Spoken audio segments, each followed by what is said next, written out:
From UFOs to psychic powers and government conspiracies, history is riddled with unexplained events. You can turn back now or learn the stuff they don't want you to know.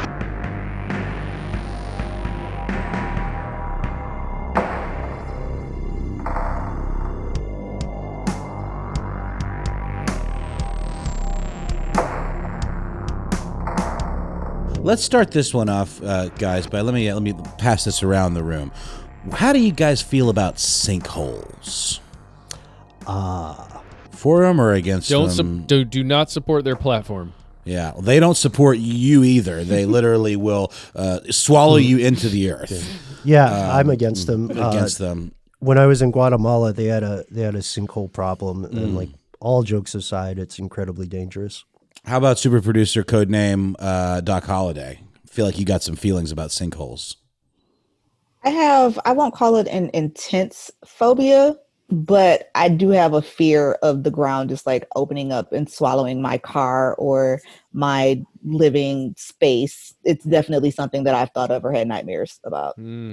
Yeah, well, for good reason, because I just literally Googled sinkholes explained, and the image that comes right up is like practically half a city block just having caved in completely. You can see like rebar and little surface things that kind of remained, but essentially it's like a sinkhole is where moisture and erosion create a path that or allow water to infiltrate like the ground and the surface, and then it causes it to kind of erode. And if you're not aware of it, it can be treacherous, incredibly treacherous. They can be like, the size of a single person, but they can also be like the one I'm looking at here, massive. And in bigger cities, they absolutely can be a problem.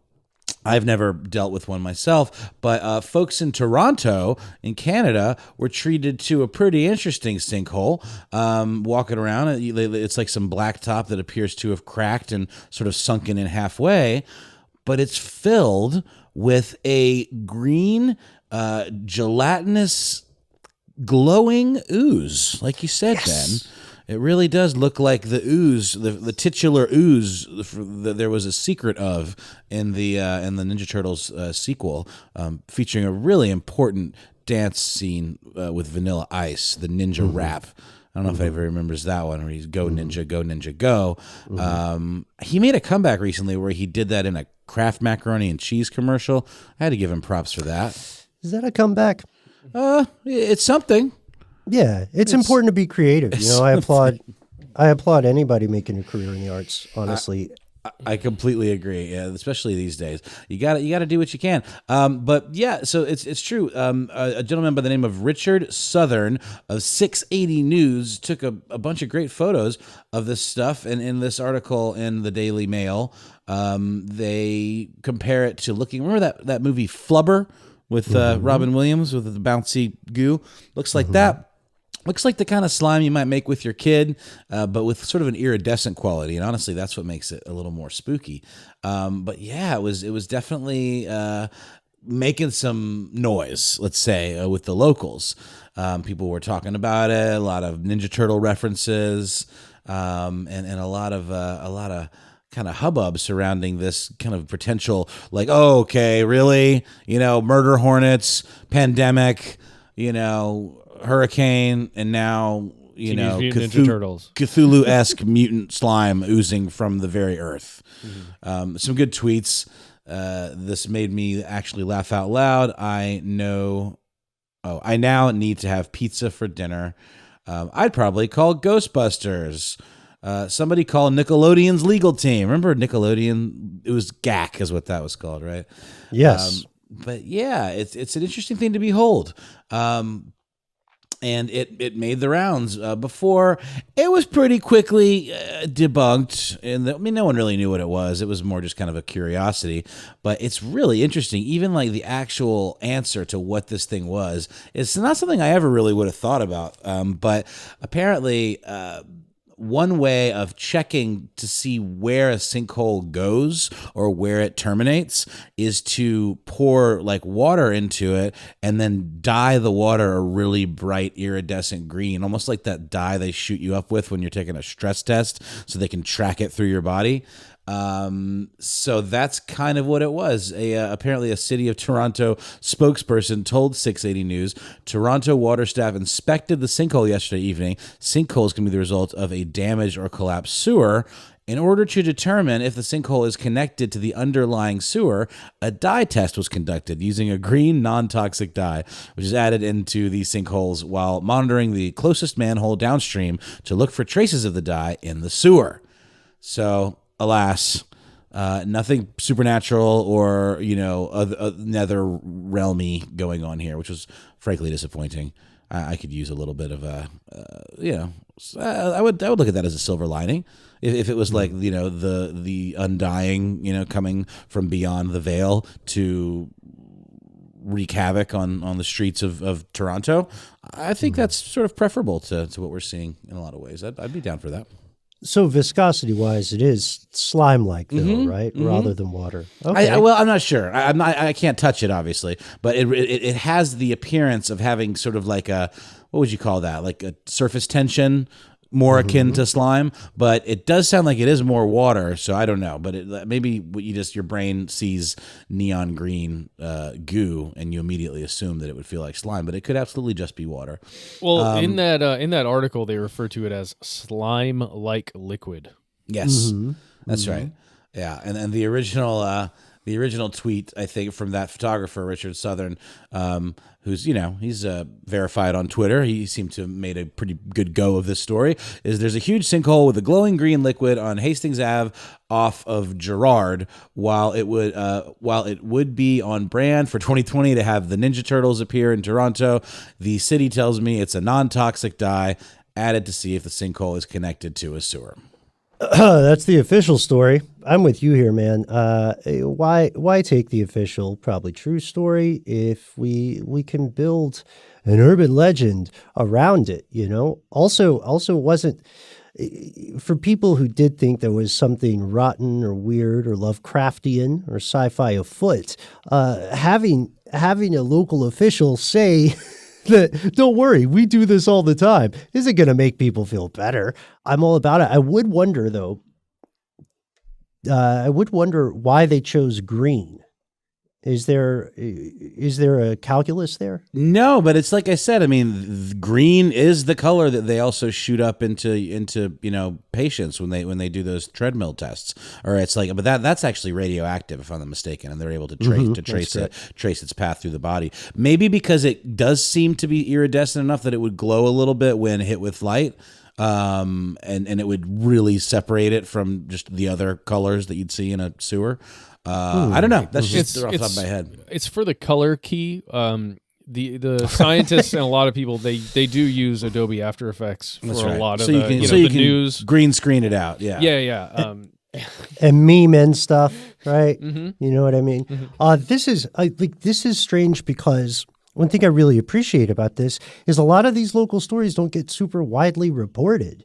Citizens of Toronto are wondering how often this stuff is in their, like running in pipes unknown beneath them. Has anybody turned on the sink and had this mutagen-esque stuff coming out? I would want to hear about that. What would you do? I guess you'd call the water department. I would probably flip out first, and then I don't know who I'd call. Maybe Ghostbusters? I don't know. Right. Yeah, but if you call the water department, they're just going to dye more of the water green. Exactly, to make sure it doesn't get downstream, whatever that means. I always confuse downstream with upstream. That's neither here nor there. Here's a little added story from the Lad Bible website. This is specifically for ALEXXISS, who trigger warning. You might want to plug your ears, but you also might want to just face your fear. So in New York City, there was a much more serious instance of a sinkhole mishap where a young man by the name, a 33-year-old by the name of Leonard Shoulders, which is a great name, by the way. Leonard Shoulders. I love that. From the Bronx. He was waiting for the bus and he fell into a sinkhole that was about 12 feet deep. So, that's a decent little fall. And let's see, I'm looking at the corner where it was. He fell through a sinkhole, and if that weren't bad enough, to add insult to injury, he says it was absolutely swarming with very, very large rats. He even commented that he was afraid to call out for help because there's so many rats that he was afraid they would have climbed into his mouth. Yeah. Oh, wow. Yeah. It's a horrifying tale. He is traumatized for life. He's talking to his mom, and he said, "Ma, the rats down there were ridiculous. They were so big." And she said he was scared to yell out because he thought they were going to go into his mouth. There's an interview you can watch. You can actually see video of him walking along the side street up against the wall there where he fell through. It's horrifying. Yeah. I mean, can you sue the city over that? I mean, that seems like the grounds for a pretty hefty lawsuit right there. I would believe so. And he's lucky because he survived. Like, sinkholes can be a serious problem, especially as we consider ongoing increase in density of both people and infrastructure.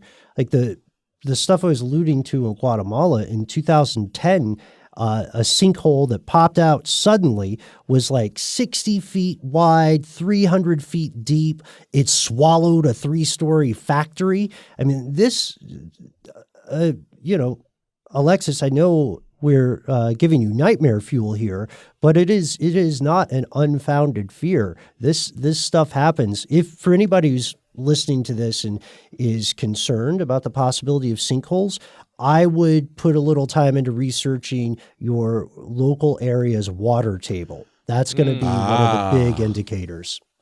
Water tables, not just for nerds anymore. Actually, could save a life, and the life you save could be your mother effing own. That's a Wu-Tang Clan lyric. So also, I would argue that this phobia, Alexis, is way more self-preserving and well-founded than my phobia of birds. So don't feel bad for a second. I don't feel bad. And in fact, I'm plotting on what kind of bird story I can send you to pay you back for bringing this to my attention. Let's talk offline, Alex. I got some good ones for you. All right. I was reading this article a little while back, and I can't find, or I was reading about this incident, but I can't find the article I was reading from before. I thought it was the Daily News, the New York Daily News or something, but somebody put in their statistics about the number of incidents that occur in the city of New York where there is some kind of malfunction with either the sidewalk area or, public, the actual local government would be in charge of, or stuff that a private organization, the owners of a building, would be responsible for, like the grading and stuff to go down into like the basement area of a building. God, I can't find it. Somebody maybe out there write to us. But the statistics about the number of incidences where people either just have a leg fall through and get injured, or injure their ankle, or do actually fall into a thing, it was in the dozens per year, which is minuscule compared to the number, if you think about the number of instances where a human being is walking on the sidewalk in New York City.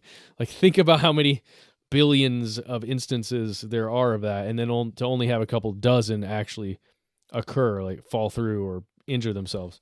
But still, it's a real nightmare. Well, and a lot of these are man-made too. We may be the authors of our own atrocity in this situation, which I know is hyperbolic language, but because when we're talking about water tables, like, think about places like Mexico City, which is built on an aquifer and takes water from that aquifer. So the groundwater is supporting all the stuff that's not sinking. And we're in a drink your milkshake situation. So, like, what if, I'll say it, what if Nestle has come to your town, just like the monorail guy in the Simpsons episode, right? And is drinking the milkshake of a nearby town, and then a sinkhole happens on private property because of that process, like who's to blame? To whom does the buck pass in that situation?